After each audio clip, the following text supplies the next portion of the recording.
Hey everybody, welcome to today's Facebook Live. Today's topic is food freedom. What the heck is food freedom? And what does that look like for someone going through our program? And where are they now 6 months later?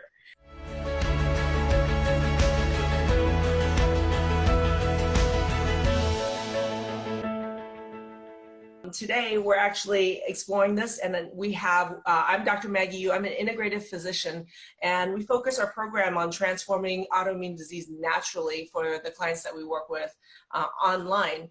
And here with us today, we have Frankie Naiwat. She's the functional nutritionist that is in our program that works with our clients. And here's Nisa, and welcome, Nisa.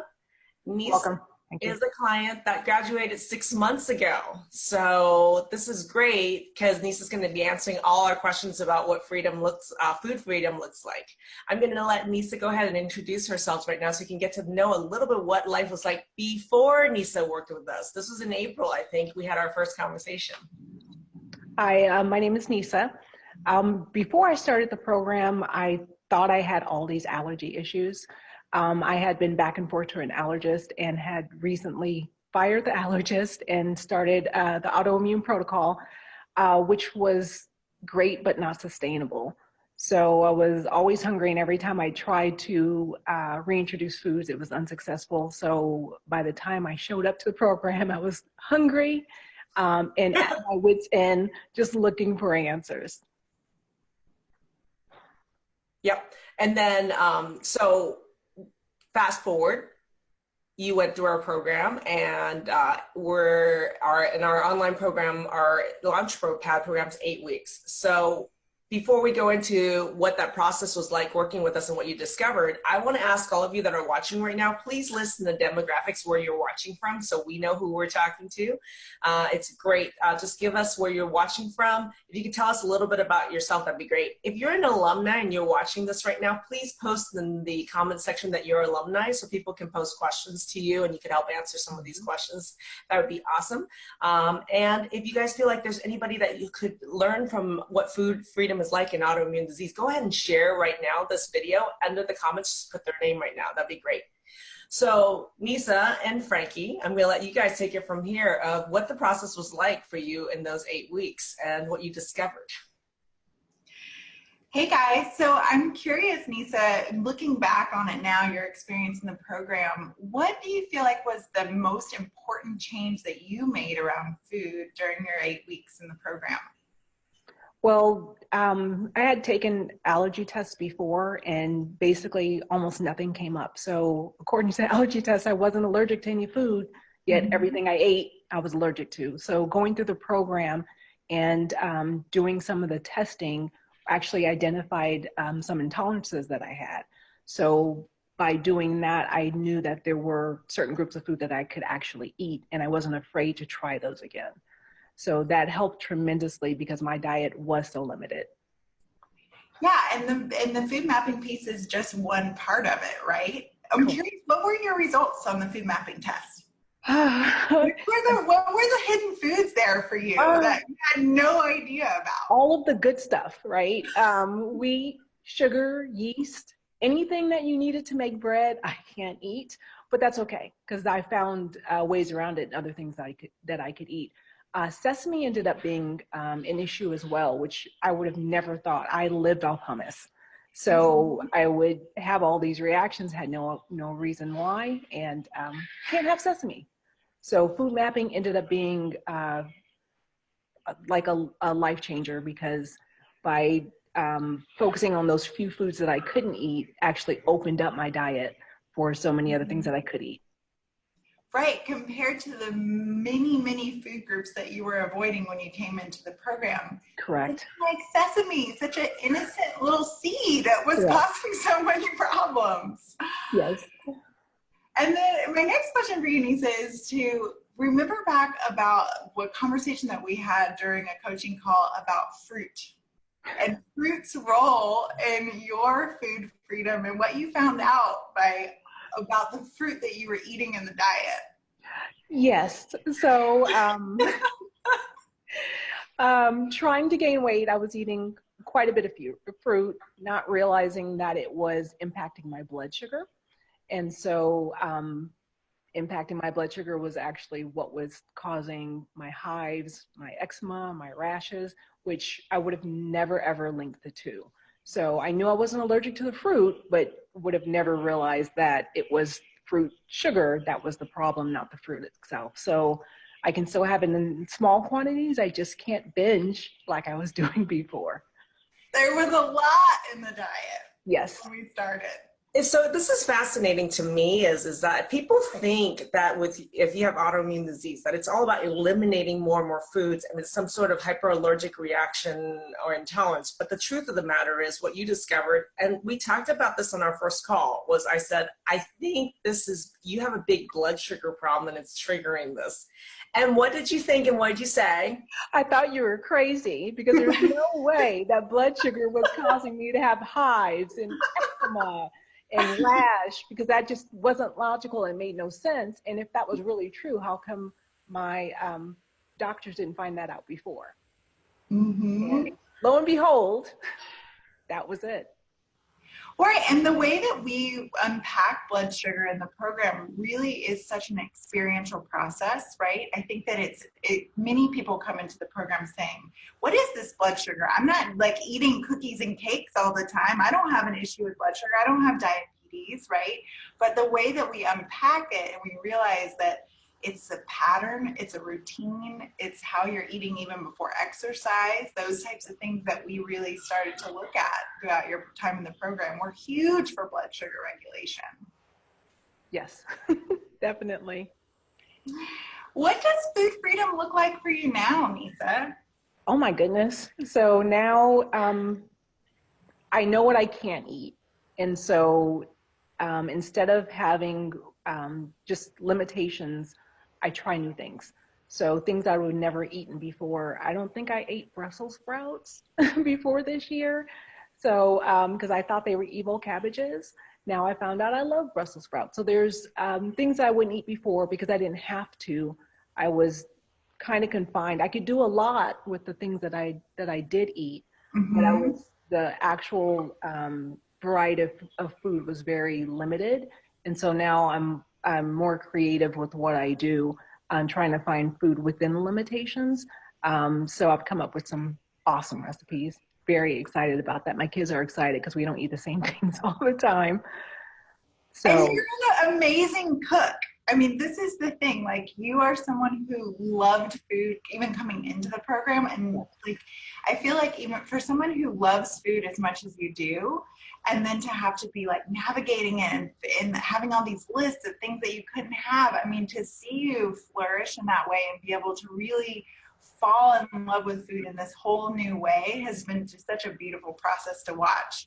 Nisa's like the queen of sharing the most amazing pictures and recipes. I call that food porn. Nisa and I have a love for food porn. It's so awesome. and before I want to ask anybody who's watching in the audience, if you're a foodie, you love food porn and you love food, and it's been hell living with autoimmune disease and finding yourself limiting more and more and more, say me too in the comments, because life does not have to be this way at all. Because Nisa, I love your food porn. I mean, everybody wants to come to Arizona to eat at your place. everyone's welcome to come, just give me a heads up. But I feel like your curiosity and your willingness, Nisa, to take the data and then turn it into an adventure for yourself, right? Like as far as like, if I can't do these few things, what can I do? And how can I make them really delicious? And not just for you, but for your family as well. You know, I mean, this is huge for you guys. Yeah, before the program, I was actually depressed around food because people would invite me out and I'm like, yeah, I can't go out. I have restrictions. I couldn't eat anything. So I thought. So now understanding what the restrictions are, I actually can go out to certain restaurants and work within those restrictions. It's been amazing because I'm not chained to the house anymore. And before I really felt like I was. That's such a big part of it. And then I think too, you know, an interesting part of your story, Nisa, is really you're an athlete. right? And I think that that's a really important part of your story is like, how do you deal with food intolerance, blood sugar regulation, and maintain a pretty high performance lifestyle as an athlete? That's a continuing challenge, Mhm. but I think I've made inroads in it. Before it was horrible. I had a problem keeping my weight up, which is not an issue anymore. I can keep it up. I've actually gained a few pounds in the last few weeks. Super excited, which was Mhm. a big deal for me. I think before I started the program, I had dropped, I want to say 30 pounds. And Yeah. it was quickly, probably wasn't healthy, but that was part of being on the autoimmune protocol, which is you can't eat anything. So now that I can eat and I have a healthy diet, I'm excited that I'm able to maintain my weight, and also able to maintain my performance. Because before I started, I was having several issues with hypoglycemia. So Mhm. that has resolved, and I'm super, super excited about that. Wonderful. And what other than the food piece and the blood sugar piece, what have been your outcomes? To give us three of your top outcomes as far as coming through the program, and where are you now? One of the biggest ones was eczema. My eczema was so horrible that I couldn't wear shorts, couldn't wear dresses because my legs, it was embarrassing. And I Mhm. didn't want people to point and stare like, what happened to her? So I still have scars, but my eczema over my entire body has cleared. That was amazing for me because I thought I was going to have to live my life like that forever. I was really adverse to taking steroid creams and things like that. So for it to resolve on its own was huge. Another thing was poor concentration. Mhm. Squirrel, squirrel, squirrel. I could not keep up with anything. And for my profession, that was a big deal because I don't have the luxury of not being able to focus. So being able to get my focus back, wow, that's great. Um, I also wasn't sleeping well. Can I My ask you what turned around the focus and concentration for you? What do you think that was? I think that may have been the infection piece and the blood sugar piece as well. Mhm. So with the Candida protocol, I think that may have helped resolve the concentration issue. You're like, I got my So brain bad, back. right? It was so bad. I literally had an appointment scheduled because I thought I would have had early signs of dementia. No more. Just got to get So that blood sugar regulated. correct. So now that's resolved. Well, you know what, this is interesting, Nisa, because one of the questions we get from people is, can every one of my problems with autoimmune disease be resolved in 8 weeks? And the answer is Even if it's no. I was like, even if it's not resolved, you at least have a pathway to get it Mhm. resolved. That was my big thing. So was all my stuff resolved in 8 weeks? It wasn't. But I was put on the path to getting it resolved.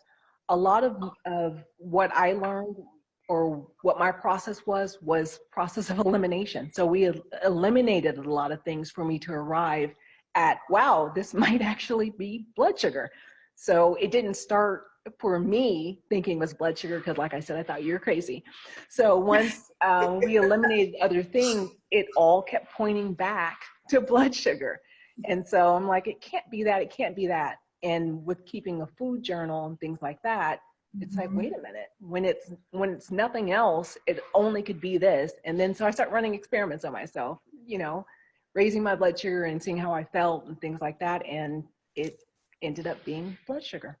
Mhm. Just so all of you that are watching and all of you that are alumni that are watching can comment on this. The sooner you recognize that I'm always right, the better things will be for you. The easier it is for everyone.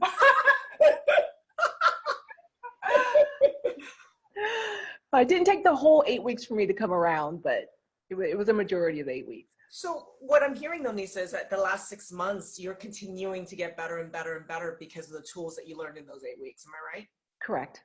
Okay. Also understanding that I could kind of drive my medical care, which I had no idea.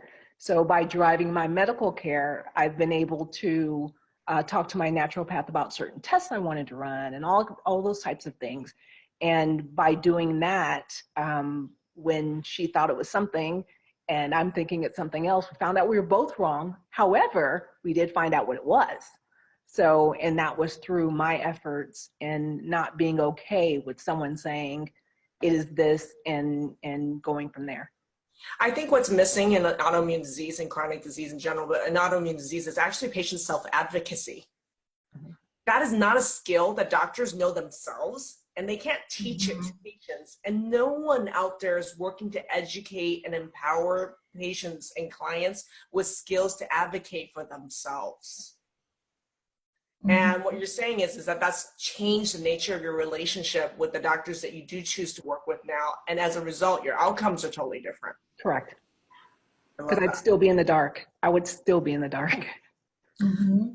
How important was community for you going through our program and even after in our alumni group? How important, because people don't think that's a huge linchpin or a huge piece that people need. So what is your honest experience of being in a community like this during the program and after? That part was amazing. I had spent so much time being alone or feeling like I was alone because no one could understand what I was going through. I kept saying, you know, they didn't understand that, you know, I'm hungry all the time. And you had people who were throwing shade because they're like, you weigh 115 pounds. Like, I don't want to hear about you, you know, being hungry. I wish I could eat all the time. They didn't understand how painful and lonely the process was. Not being able to go out, I'd be invited. I couldn't go anywhere. I'm like, I can't eat out. There's nothing for me to eat. Or I'd go and I'd watch my friends eat and I would have like tea. And it really was horrible. So going, even though everyone did not have the same issues I had, we were all coming from the same place. Coming from a place where people didn't understand. We try to explain pain and all these things, and they're just kind of like, suck it up. So to have people understand what I was going through and also hold me accountable. So if I wasn't doing what I was supposed to do, there's other people there who kind of supported, gave so much great support, and still have contact with a lot of those people today.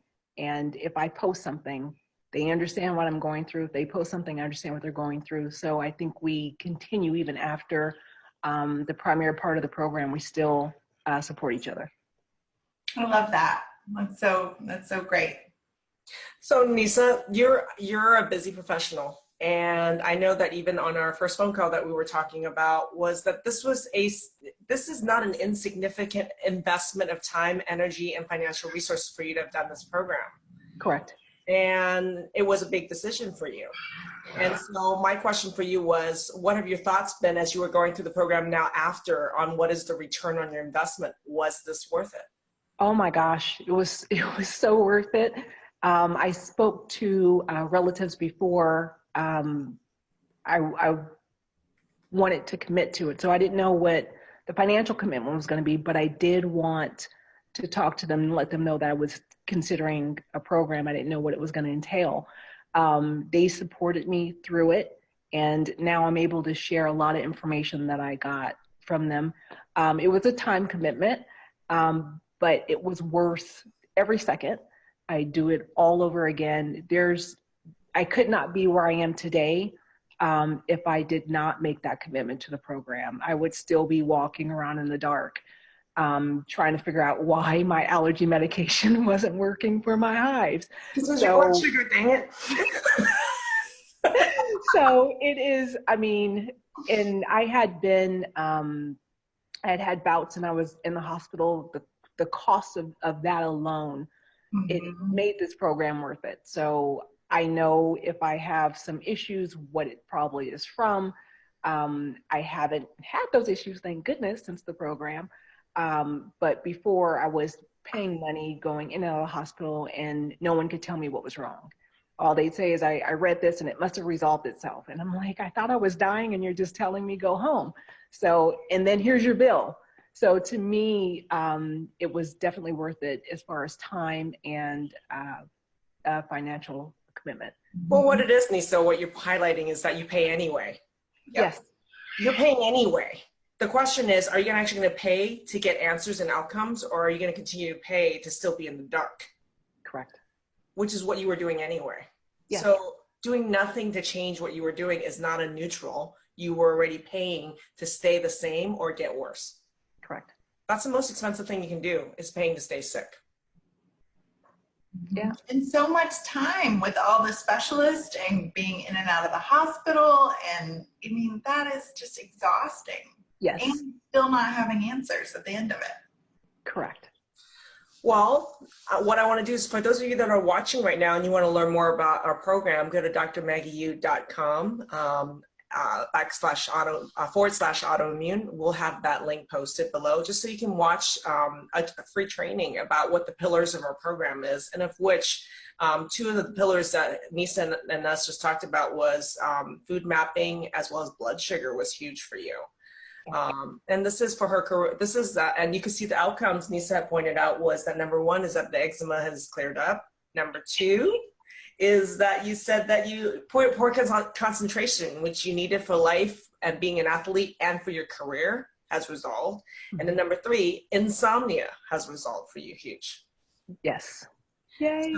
Yay. Thank you so much. Thank you for being on. This is not an easy interview for Nisa to do. She's a very private person. So please, guys, if you could give her a thumbs up right now, or a heart.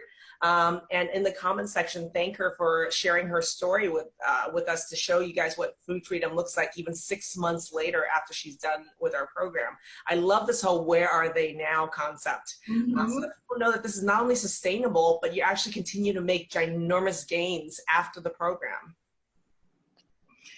Thank you so much, Nisa. It's been so great to get to reconnect. Thank you. It's good seeing you both. Lupus, lung fibrosis, Hashimoto's thyroiditis, fibromyalgia, AS, which is a form of arthritis, Epstein-Barr, extremely fatigued. pretty much zero joint pain. Much more happy. I don't have brain fog anymore. How much weight I have lost. I want to see remission. Maggie and her approach is very different than the traditional doctor. I'm a totally different person. I got a better understanding of what those intolerances were. You're not alone. The community is, I'm learning from everyone else's issues. It's not just helped me, it's helped my entire family. We are transformed. We are transformed. We are transformed. We are transformed. We are transformed.